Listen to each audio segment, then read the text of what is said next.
A very warm welcome to episode 7. That's a week of them now, of the Tartan Daily. And today what we're going to do is, we've done the recriminations, we've done the regret, we've done all of that. Let's just get back into the spirit of let's get into them. Today is, and by the way, you can see that I'm still suffering heat stroke in a hotel in Borehamwood. Today's about getting up for the England game, because we need to lift it. We need to lift it, not just as a football team, but as a nation. So that is why I have surrounded myself with a cracking pair of people to make up our front three today. So Simon Beans is with us, Fatboy Beans off Twitter. He's got his own podcast, the Fitz Bean Happenin podcast. How are you doing, mate? Very well, a bit still mentally drained from Monday, whilst also very optimistic. I'm in this kind of limbo where I spend half my day extremely buzzing and then the other half of the day, but it's not even half and half. It's like 5 minutes, 5 minutes, 5 minutes, 5 minutes. So I suppose that's what that's the buzz of a tournament. But yeah, mate, I'm good. Thanks for having me on. No, it's good to have you on, mate. And Lauren Cahill, friend of mine from primary school, proper going back, and from the same town as me. And also, we are a veteran of a trip to Wembley together, aren't we, Lauren? We are indeed. A very fun and somewhat wild trip, including downing a pint when we realised we weren't allowed to take the pint that we just bought into the stadium. So two of us downing a pint just to start us off with the right foot. Well, that is the national sport that we're probably number one in the world in, isn't it? Like, if we're honest. Like, downing of pints, I reckon Scotland are kind of topping the FIFA rankings, although it wouldn't be FIFA that administrates something like that, let's be honest.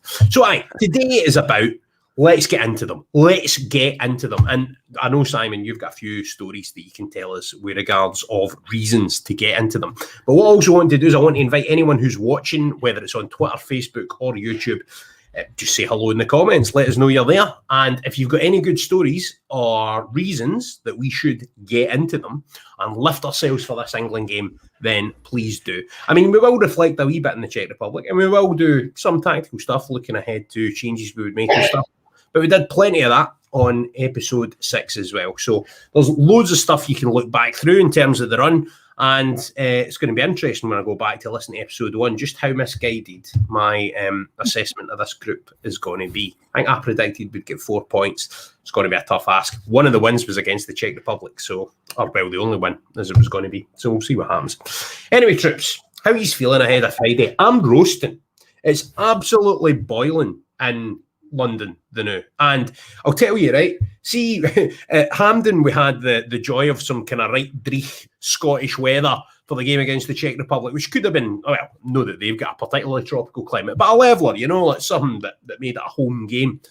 If the England weather is like their game against Croatia, which it looks like it could be, although it will be later in the day, then are we not just going to fold like deck chairs in that Wembley turf, being of the veterans of the Scottish climate as our team are? Because I'm a bit worried about this heat for myself and for the Scotland team. That'd be icing in the cake, England fans the same. England fans are the same, you reckon? I reckon. I don't think anyone's used to this weather. So I imagine the England team, imagine the folk they're playing in Manchester every week. They're not used to this either. So I think I like that. Might be leveler.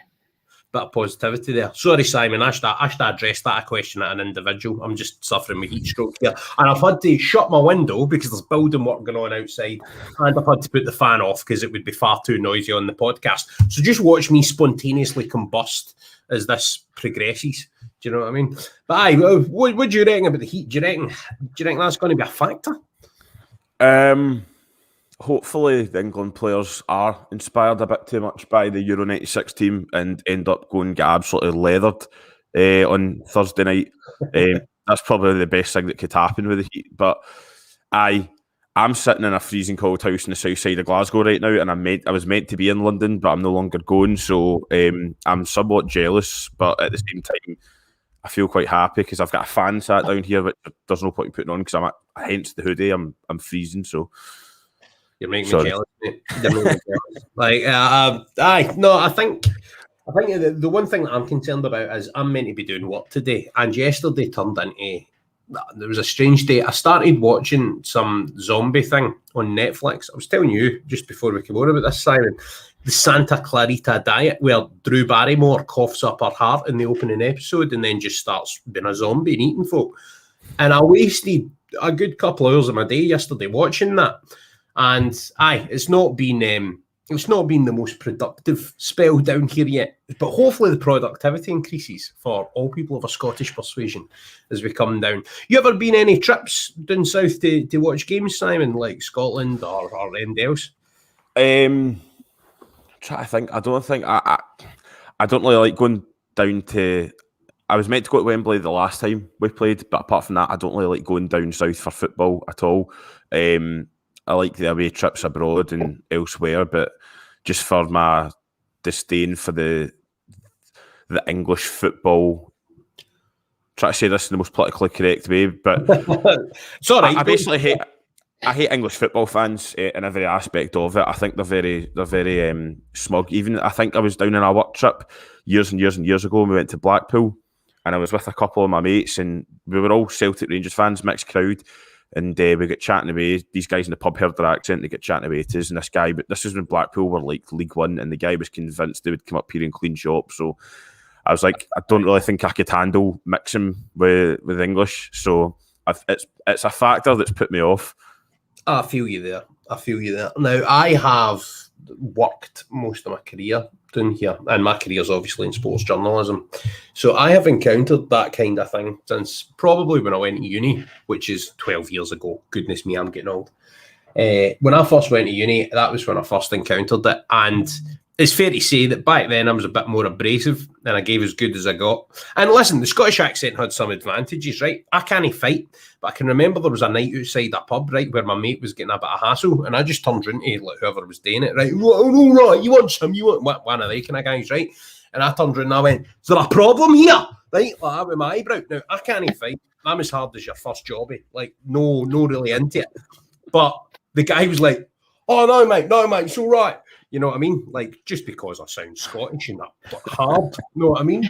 I'm hard in the football pitch. Like, I can put in a sliding tackle, but no any fighting or that. But yes, Scottish accent does have some advantages. But I get what you mean. There would be none better. I don't even care if we go out now, right? See if we can manage to get their presumptuous sort of, we're just going to turn up and like beat them. Probably a less nice word than that. If we can manage to shove that back down their throat and they don't eventually win the tournament, this tournament will be a success. If we go out with 3 points, the 3 points are got against England, this tournament will be a success as long as England don't win it. That's my view. Would you subscribe to that, Lauren? Do you know what?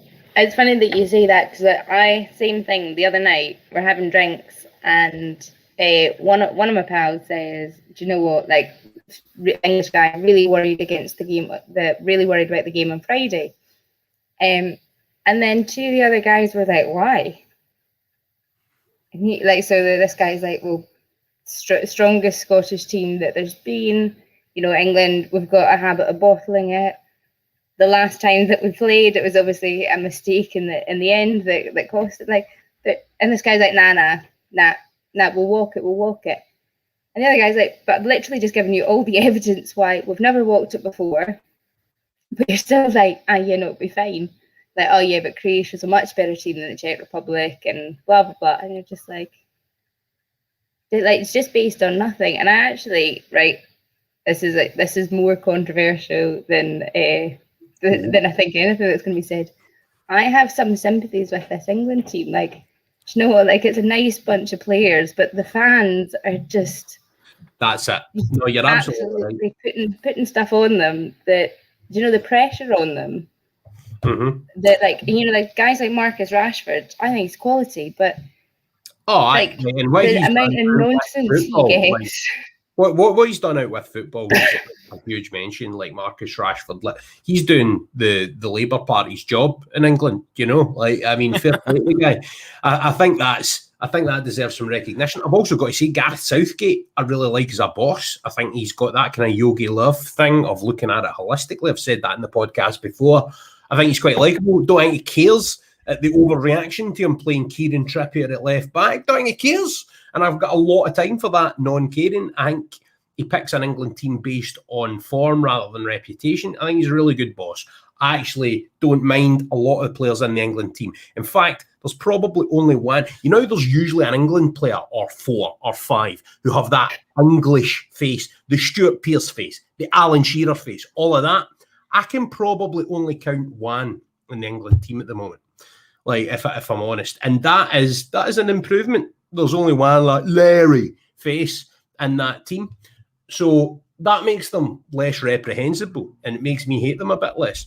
But their fans make up for that, as you say. It's the fans. The media make up for it as well. It's an absolute bucket, though. No, listen, I'll tell you what. I think just from a purely balanced standpoint, right? Now, take away that the BBC treats Scotland as a region, the same it treats Gloucestershire or Norfolk as a region, right?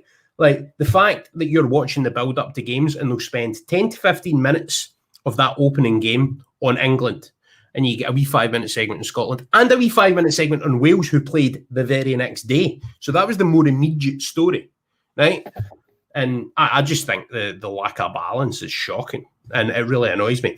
Anyway, we've got a question in early doors. Di Stefano Talks, who was on the podcast yesterday, Mr. Stephen Carlin, asks, can we beat England on Friday? I suppose that's a big question. It's the $1 million question. What do we reckon? Aye. Aye? Why? Aye. I think it's possible, and it's not just, it's a game of football, we can win. I think that there's a real good chance for it when we're going against Czech Republic. It's probably very difficult. Czech Republic, I'm not saying that England aren't organised, but the Czech Republic game was very difficult in the sense that the previous 2 times we've played them in the last couple of years or 18 months or so, there's been 2 completely different lineups with both teams, and going into that third game just on Monday was, again, completely different. There's a lot of familiarity with these players that are playing each other now on Friday, and I think there will be a sense of overconfidence with English players. I've watched a little bit.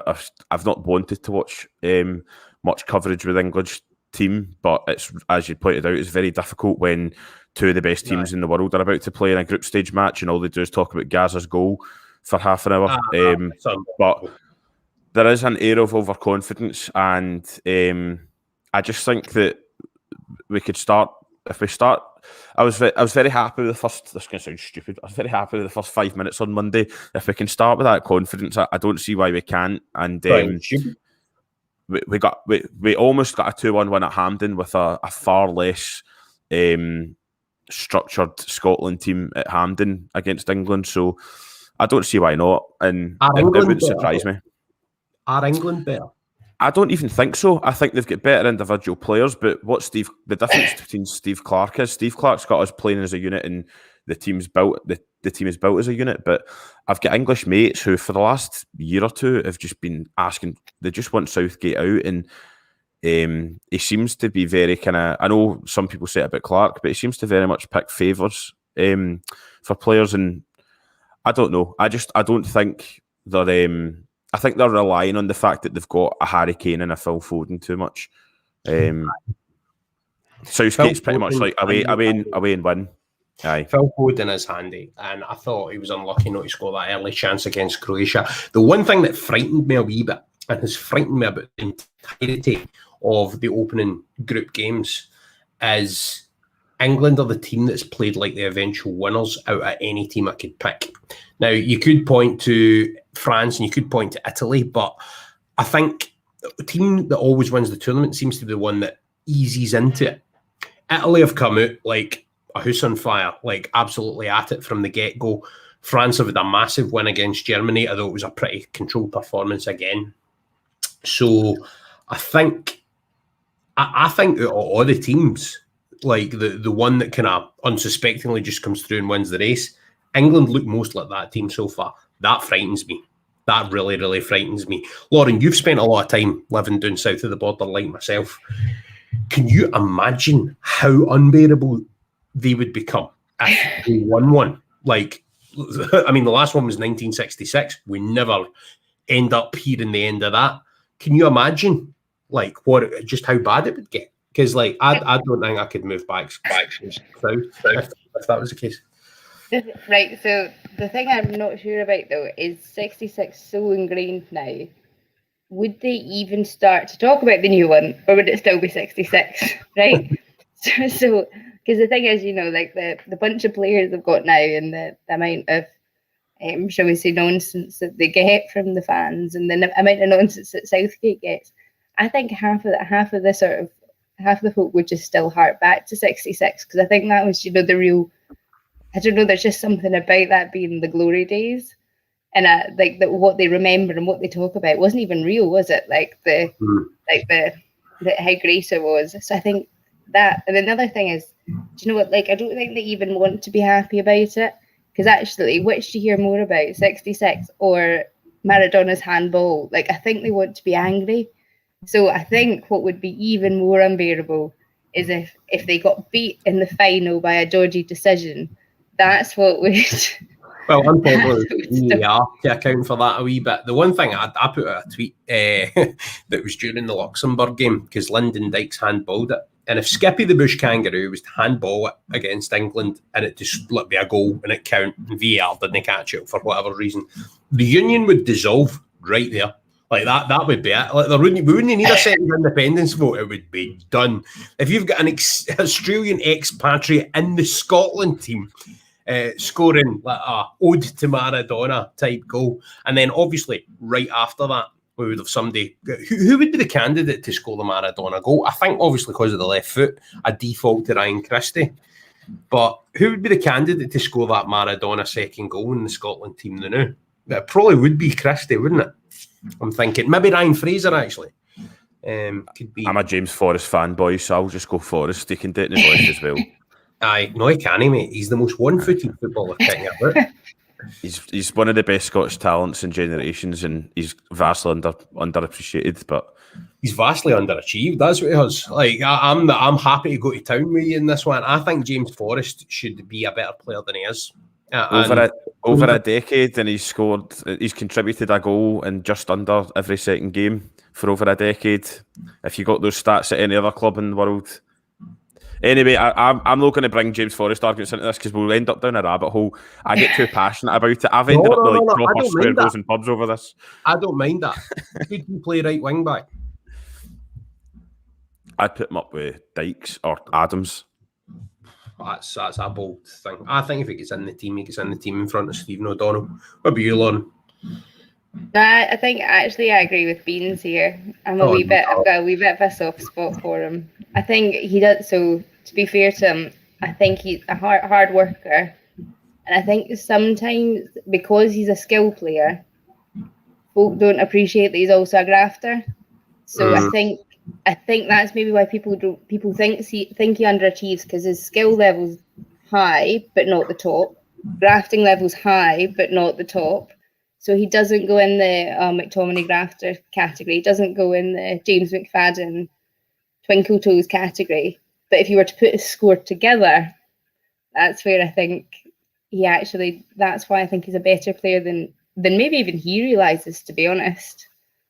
I think James McFadden is, I've already eulogised about him in this podcast. He's my favourite footballer of all time. He's my favourite footballer of all time. He is. Like, nobody will ever surpass him. Genuinely, like, it doesn't matter what any footballer achieves, because I just think he embodies everything about why football is the great sport that it is. Because I've made this comparison before.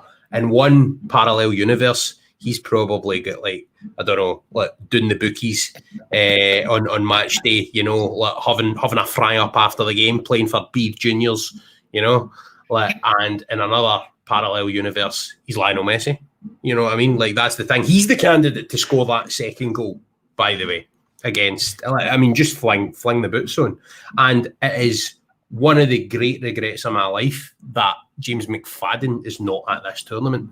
But I just wish his career had maybe had a bit more longevity, because if it had, then, he's probably of the age where you would have him in as a veteran, and wheel him out to score against England in the last 20 minutes. Well, I'll indulge you on that, chat, because see the whole going on about Gaza's goal. See James McFadden's goal against Charlton for Everton where he flicks it over Bagheera, who we all know was a decent player, flicks it over Bagheera and then puts it's pretty much similar to Gaz's goal, but better in my opinion. I think I'm up there with you. He's my favourite Scotland player of all time, and he's a phenomenal pundit as well, which shows that it wasn't just raw ability, he was a clever player as well. So he is kind of what we are missing though, I would suggest, in this squad. Aye, I've got a question in from one of my mates who's an England fan and fellow journalist and guy that I went to uni with, and I've got to say, look, of all the England fans that I went to uni with, you are definitely in the less annoying category, mate. Like, you weren't one of these sort of grandstanding, oh yeah, Scotland. Anyway, Luke asks, England fan here, who's your biggest worry in the England squad for Friday? Now, even the phrasing of that question is quite telling. He doesn't say the England team, he says the England squad, because the depth in that England squad is quite something. But I'll put it to you guys. Lauren, who's the biggest worry for you? So I think, even though I don't want to say it, it's Harry Kane, isn't it? Because it doesn't matter how well they're doing, how badly they're doing. They could be grinding out a nothing, and he just scores goals, doesn't he? I don't like him. I don't like how he plays. I don't like. Yeah, I got that wee thing about him, but just to bring it back to us, and I know that this is the worst comparison that he won't appreciate it, but he's like the Chris Boyd, isn't he? You're like, how are you scoring that? Why are you scoring? How are you always just in the right place? He's a bit better like Chris Boyd, I will say that. He's a bit better. He's a bit better. Probably, just a wee bit, though. No, a wee bit. He's probably a better pundit as well, let's be honest. Aye. What about yourself, mate? Like, who's the biggest worry for you? I would probably...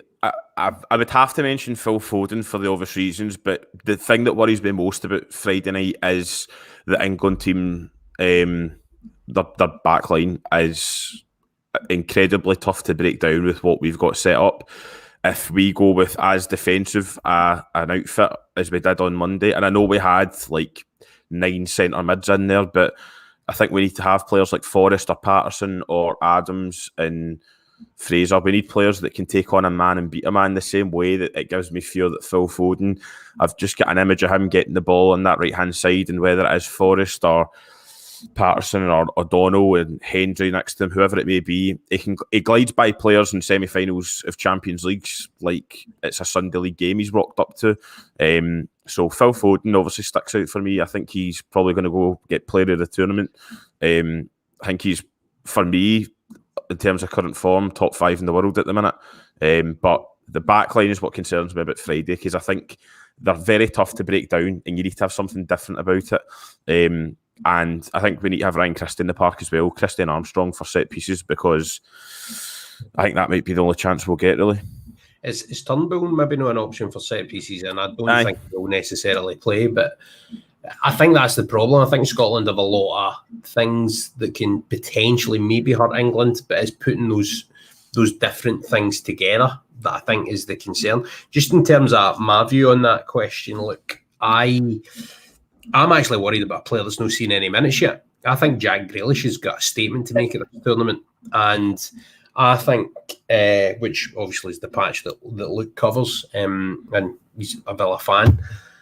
I think Jack Grealish is going to be, if he does get minutes at this tournament, is going to have that determination to show Gareth Southgate that he's worthy of a jersey. And I think it's the only bit of sort of Gareth Southgate's whole way of setting the England team up and things that I don't necessarily agree with. I think Jack Grealish should probably be a starter for England at the moment. And I can understand why he's not, but I think if you're accommodating, I don't think you couldn't not accommodate Phil Foden. And I think it's much the same with Jack Grealish as well. I think Jack Grealish is somebody that should be getting minutes in that England team, definitely off the bench. And I wouldn't actually, because Southgate is prone, and that's the other thing that worries me, is Gareth Southgate. Gareth Southgate worries me because I think he's a top international boss. England are really doing on him. Like, a lot of English people don't really rate him, and I think he's the best manager that I can remember them having in my lifetime. Like, genuinely, I think if you'd given him the squad of players that Sven-Goran Eriksson had, then we could be really worried. But I think Southgate has. I think he'll take them as far as the semi-finals at least again. And if they get past the semi-finals, then it's through the crack in the fingers time. And by the way, if you think that Scotland don't want England to win with quite a vengeance at the moment, my English friends, wait till you get to a final or something. Oh my goodness. Like, we will turn into that other country for a day. Like, there's no doubt about that. I'll get a phrase book or something, learn some phrases, maybe give you lessons. I don't know. But aye, if it's Spanish, then I'm already a winner, because I speak Spanish already. Boom, that's grand. That's what we want. We want la selección, la furia roja to get to the final and then bury the English. But aye, I mean, I'm down here now, right? I'm turning into Charlie Nicholas. I'm just sitting here thinking to myself, it's roasting. There's loads of folk from Scotland coming down. By the way, if you're watching this and you're on your way or going to be on your way hopefully from misery to happiness today, but you're actually going to be coming to England, so that's mere misery. Let us know, like, what you're up to, what you're planning to do. I mean, did either of you consider the idea of sort of eloping to Wembley and coming down south for this? Because obviously it's an amazing occasion. Funnily enough, it's not the first time in our lives this happened, it's the second, but I'm not sure how old you are, Simon. It's definitely the second in mine and Lauren's lives. But Euro 96 happened and we got to play England at Wembley. We're getting to play them at the new Wembley now, and a lot of people are coming down. I don't want to get too deep into like pandemic and like guidelines and stuff like that, but a lot of people are coming down, whether they get tickets or not. I want to see people having a good time, and I want it to be done in a kind of good spirit, and hopefully that's what happens.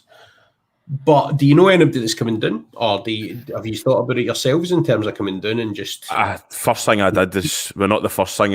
When Marshall saved that penalty, I think I cried for a good 10 minutes, and then when I stopped crying, I could see my phone again and make out my screen. I was right on to booking.com and booked it up and got my train sorted. But just with like different commitments and the rest of it, I've had to patch it. But I've got mates going down. I'm extremely jealous, because even if we get pumped 6-0, I'd still love to be there.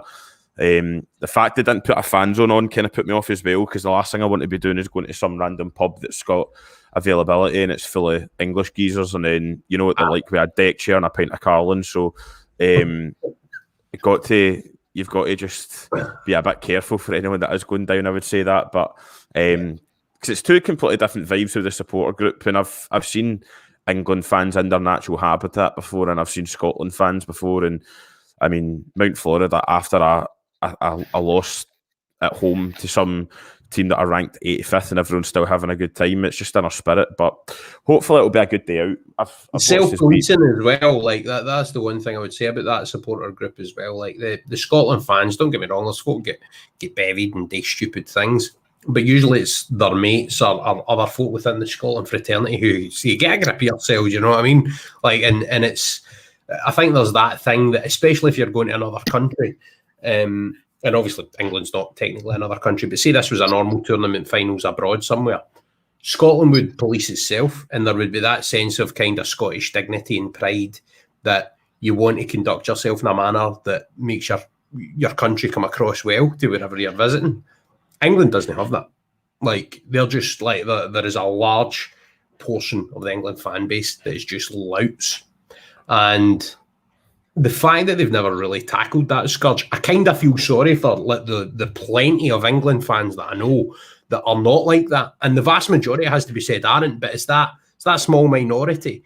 And the fact, I think, as well, that they don't have anyone that challenges that small minority, that just kind of brings down the rest of them. What do you reckon, Lauren? Like, I've heard people say that as well. So again, so this guy that I was telling you about, that's the super arrogant one that said he had nothing to worry about on Friday, even he was saying, but I wouldn't go and watch an England game because I don't want to hang out with the fans. Like, I don't want to get involved. I don't want to be around it. You know, if Scotland's there, they're there for a good time. When, like you said, win, lose or draw. It is about that sort of keeping control. I think it's that the minority is just taken over. So the minority means that all those folk that I think probably would be saying calm down, take it easy, they don't engage with it either. So it is only like the extreme ones that end up going places, that end up causing the chaos. And I think it's like they can't self-police because the group's so extreme that even the decent England fans, they don't want to hang out with them either. And it's a big loss, but I do think there's definitely like a mentality thing, because I don't actually always even love watching English. I mean, I've go to a lot of games down here, but there is a level of sort of anger and aggression to even in the leagues to the players from the fans that I'm not that on board with, really, to be honest. So like booing your own team, shouting at your own players. You're like, come on, get a grip, guys. They've even, just to go on that point as well, they've got this whole thing recently, ever since the last campaign where they got to the semi-final and get beat, and then they've put together this montage of how incredible their campaign was, and they've got this whole fake persona that they're so caring about their players, but they're not. Like, if they go out in the quarterfinals, they'll be getting death threats, they'll be getting all sorts, where, I mean, we get beaten our first game that everyone was expecting to win, and we're like, all right, that's what it is. Had a good day out in the pub. Well, I mean, then I wasn't drinking, right? I just turned into a My Chemical Romance fan for a few years. Do you know what I mean? Like, I was just sitting there, nearly putting the black eyeliner on, proper depressed, man. Like, it really did get to me, I've got to say. But you're right. There's a conviviality with Scotland fans that they don't have, and that's a good reason to get into them, right? Like, I mean, that's what we want to do. We want to come down here, and I think the way that we can win, right, regardless of winning on the park, is if we come down here and we show them how you conduct yourself. So that's my sort of rallying call to any Scotland fans that are coming down. All right, have a good time, but just keep it together. Do you know what I mean? Make sure we make ourselves look good. And it's going to be a bit harder, because I imagine the Metropolitan Police, who have just managed to make themselves look wonderful with that Daniel Morgan stuff that came out last night. The Metropolitan Police are going to come out with a point to prove, I think. And rather than turn it on sort of England fans, I think they'll be I genuinely think there will be attempts to engineer situations where Scotland fans are castigated rather than England fans. So be prepared for that and just keep your wits about you, because I'm that's probably quite controversial, but I can definitely see instances where Scotland fans will be tried to be used as blame hounds for things that aren't necessarily their fault. So I think it's going to be an interesting climate as well, given all the pandemic stuff and all of the different aspects to this. And if you look at the way that journalist was hounded the other day by the anti-vax protesters and stuff, like, society's in a kind of knife edge now, isn't it? Aye, that's a worry. I was kind of thinking about that as well as part of it. I think it's quite not even just in terms like violence or anything, but it's just quite a dangerous situation. I feel as if I was going down, I'd constantly be looking over my shoulder, just because, as you said, in terms of the police, I mean, they said there wasn't going to be a fan zone. I thought, regardless of COVID or not, it's within your best interests as the City of London to have a fan zone and to be able to ensure the safety of those travelling fans, which there will be. So that's very decision for that, mate. Like, did they justify it? They had one wee line in their statement saying that it was to discourage fans coming down, as if that was really going to make a big impact. But there's still thousands upon thousands of fans going down. So for me, I think you're very right with that. I think that I unfortunately can see there being a spot of bother, and I think it will. Sadly, I think this will get quite political over the weekend. I think there will be some bother, and it will be, the rebellious Scots coming down causing bother, and or there'll be a spike of cases because they'll find a spike of cases in London over the next week and they'll blame it on the Scots, and it will carry on. I genuinely can see it getting very political, which is a shame. The Drumchapel variant or something. Aye, well, there's probably a Drumchapel variant. I don't think it's got anything to do with COVID, right enough. I think it would just be, that's a different type of vaccine you need. Aye, good, mate. I like it. I think that's the thing. So what we want to do is we want to keep it all together, right? And that's the one thing I do, but we want to get into them. So in terms of getting into them in a football sense, getting it back to the football, what team would you go with in terms of the way you would set up. We'll go to you first, Lauren. Like, how would you set up if you were? And then, I mean, how do you think Steve Clarke will set up, which we'll come to in a minute. But for your team first off. So I think that's always going to be two different things, isn't it? So I guess the big question is Tierney. Is he going to be fit?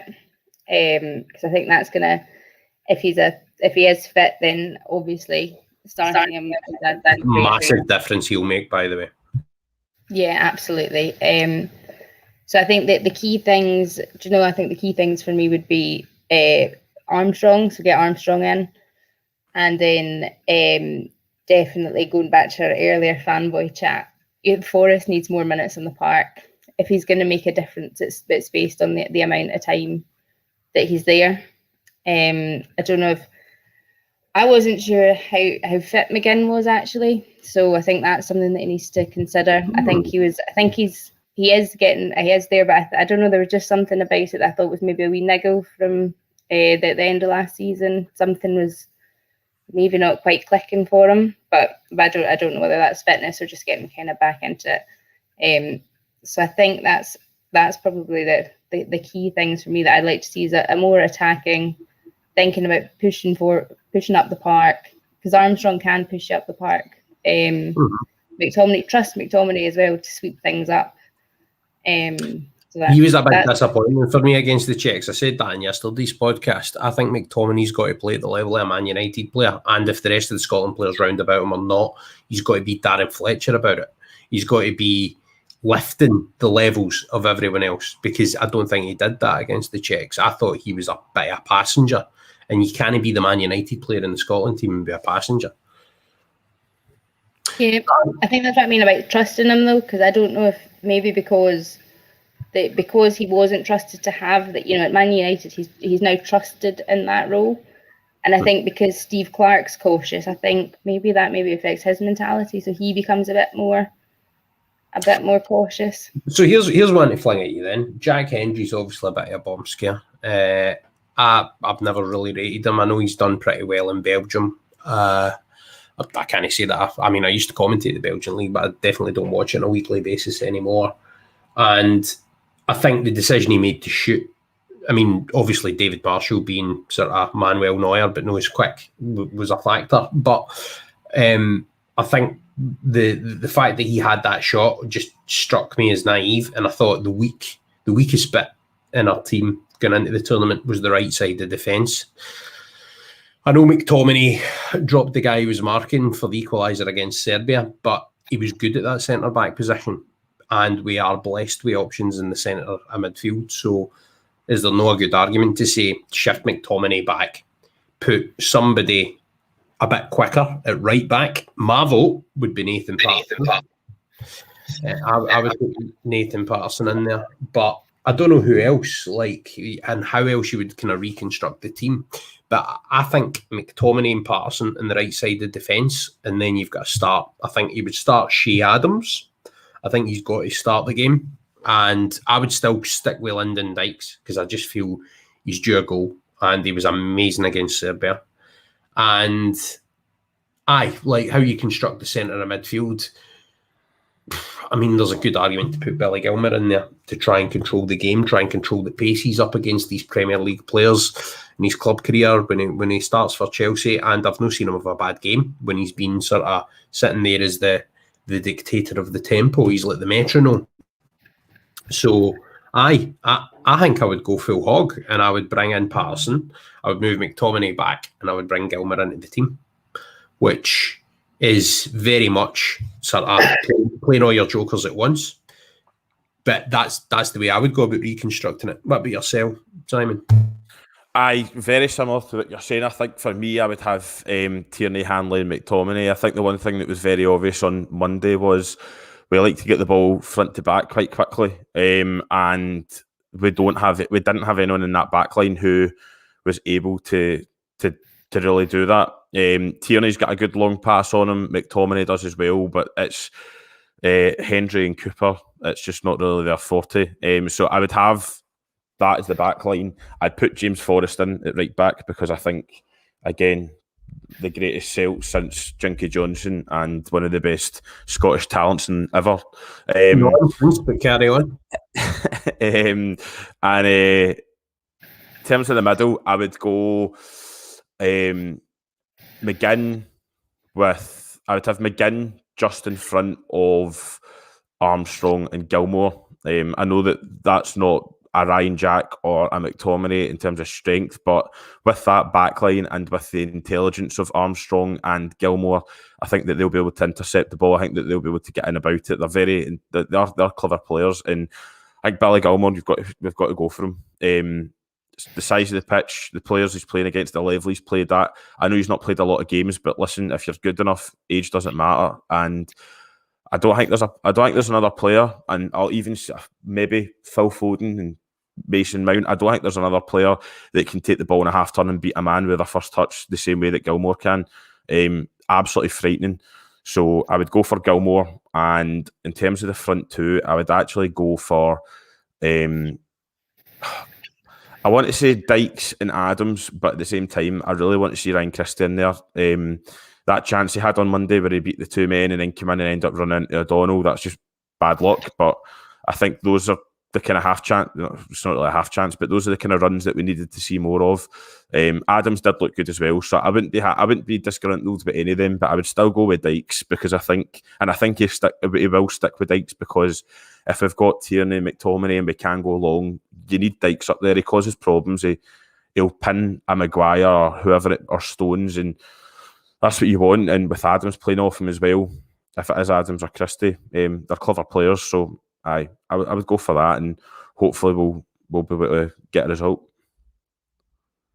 That is the hope, my man. I am a wee bit more positive than I was yesterday, but I'm still I still think we'll do well to get a draw, if I'm honest. I think we're performing against a better team. An analogy that I drew last night, speaking to somebody, was it's kind of like a championship team and a Premier League team playing in the cup. That's the analogy that I would draw. Although we do have a couple of world-class players, and we hopefully they can both play, and we've got a few players that could potentially reach that level. I think this is a really, really good crop that Scotland have got, and I think it's good that we're here. I think it's good experience for us, and hopefully that'll be transferable moving forward in terms of the development of the team and stuff like that. But it's all eyes on Friday night, and as I say, the key thing is if England don't win the tournament and we beat them in this game at Wembley, and it doesn't matter if we get gubbed by 6 off Croatia, this tournament is a success. Like, genuinely, Scotland as a nation will see it as a success. And I think if we get any 3 points, then most people will probably see it as that as well. But I'm right. So last thing I'm going to get you today is let's have your predictions, and this kind of harks back to the question that we did have earlier on from our mate Stephen Carlin. He asked, "Can we beat England on Friday?" And I think we can. But let's transfer that to, will we beat England on Friday? If so, what will the score be, and who's going to score? So any takers on that? Come to you first, Lauren. I'm gonna say no. I don't think we will. Okay. I think we could get a draw, but I don't think it'll be a high scoring game. Prediction: if you're a betting woman, like what are you betting? Do you know what? A 0-0 draw, probably. 0-0 or 1-1 draw. Maybe a 1-1 draw, actually, because I think we'll sneak a goal.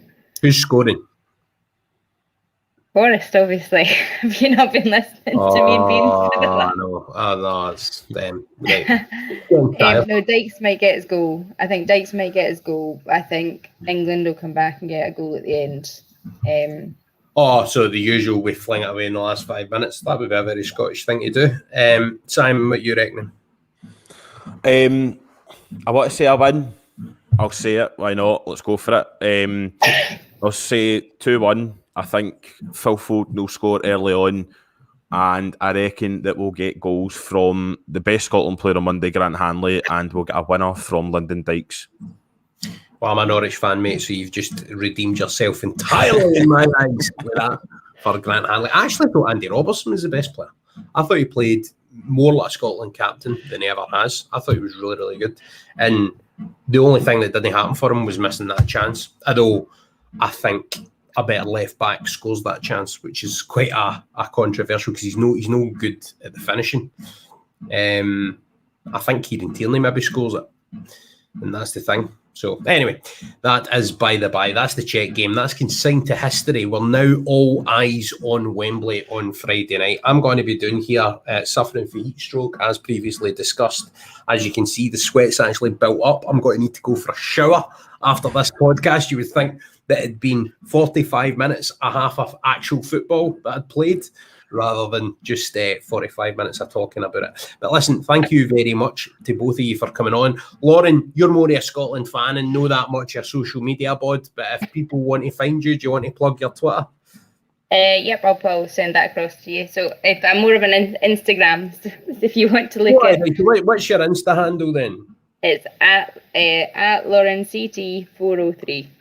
Right, that's fine. Hodgeythehack's on Insta now, so give us a wee follow and I'll follow you back. Yeah, Simon, my man, you obviously do your own podcast. Tell people a bit about that. Well, I say your own, you and your partner in crime. Tell us a bit about that and where people can find it, because it's a decent listen, man.